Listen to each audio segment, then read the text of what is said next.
In our only video of today's lesson, you'll be introduced to katakana characters you'll need to ask for common classroom objects.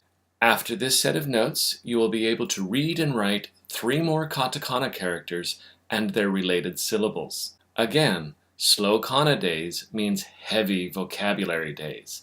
Today is no exception. Our first and most difficult character of the day is chi. The first stroke actually starts at the top and tails to the left, kind of like the first stroke of I. The second stroke is horizontal from left to right. It stops. And the third stroke is roughly vertical, but it tails off to the left. Let's try this together. Stroke 1, down to the left. Stroke 2, horizontal. Stroke 3, roughly vertical, but tailing to the left. Chi. You can remember this character by thinking of a cheerleader holding a flag. Ya is only 2 quick strokes. Just like the hiragana ya, the first stroke is the stroke that looks like a hook. The end is not actually a hook though. It's a tail slanting down to the left. The second stroke crosses almost the middle of the first stroke at a right angle. It stops. All together now. Stroke 1, across, tailing back to the left. Stroke 2, going down, stopping, ya.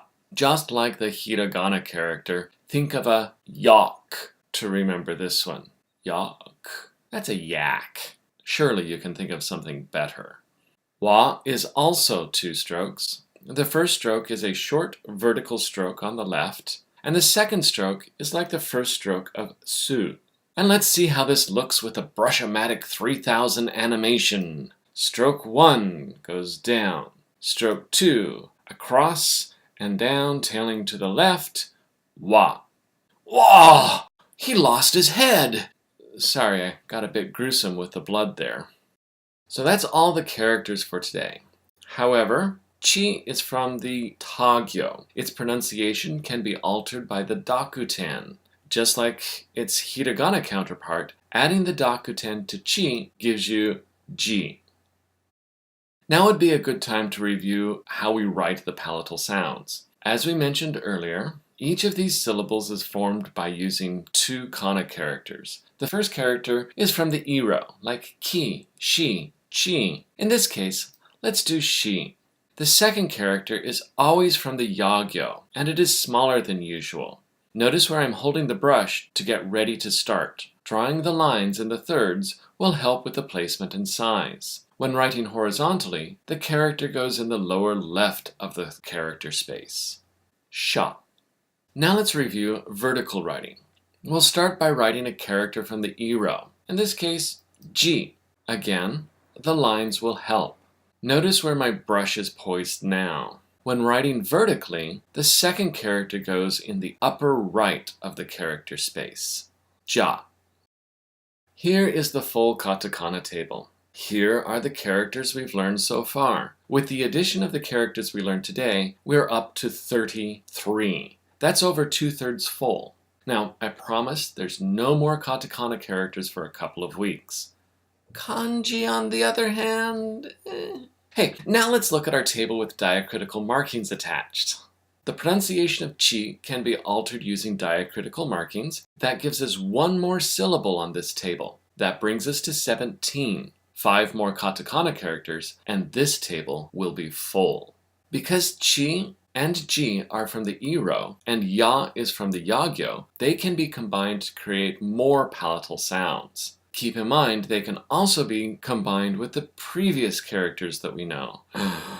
Oh my gosh! We learned 2 characters today, and this table is now more than half full. I promised this table would fill up quickly. Also remember to fill in the spaces in the horizontal table. The more you practice, the easier it is to get the characters from the yagyo properly proportioned and positioned.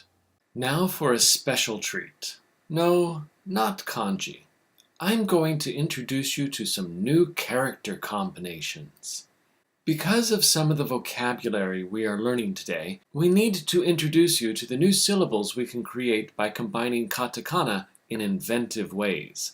These new syllables are only used for foreign words. They are never used for native Japanese words. Let's start by using te. The Japanese language does not have a T sound, like the drink. To create this sound, a normal-sized katakana te is used to signify that we want to use the consonant T sound. It is combined with a little e. The e has the same size and placement as the sokuon or the characters from the yagyo and the palatal syllables. That means that we can use the dashed lines here to help us place the figure. The small e signifies that we should use the e vowel sound instead of the e sound in te. Again, this combination is read t. In our next combination, we'll use de and combine it with a little e. Remember, using the dashed lines really does help with the placement and size of the little e character. Using the same rules as before, we use the D sound from de and the E sound, creating D. This brings us to the final table for katakana only. It may look daunting, but if you break the syllables into families, you'll find them easier to memorize. There are 8 families. Each family is denoted by the first character in the combinations. The first family is I. It is by itself. Notice it uses E and not a character from the yagyo like the Y might suggest. The second family is the U family. This is how we create a lot of syllables that begin with W or V. The other families are the Ku, Shi, Che, Tsu, Te, and Hu families. We just learned 2 of the syllables in the Te family. However, with the other characters we already know, we can create these syllables. You'll discover words that use these syllables as your study of Japanese progresses. It may be easier to see the families using the horizontal table.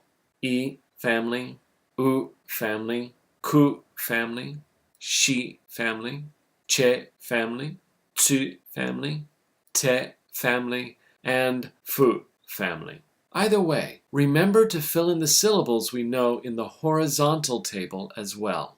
Now this may seem like a lot, but if you focus on the syllables that apply to the vocabulary we learn in each lesson, and memorize 1 or 2 other syllables in this table each week, you'll be fine. We'll see you in class.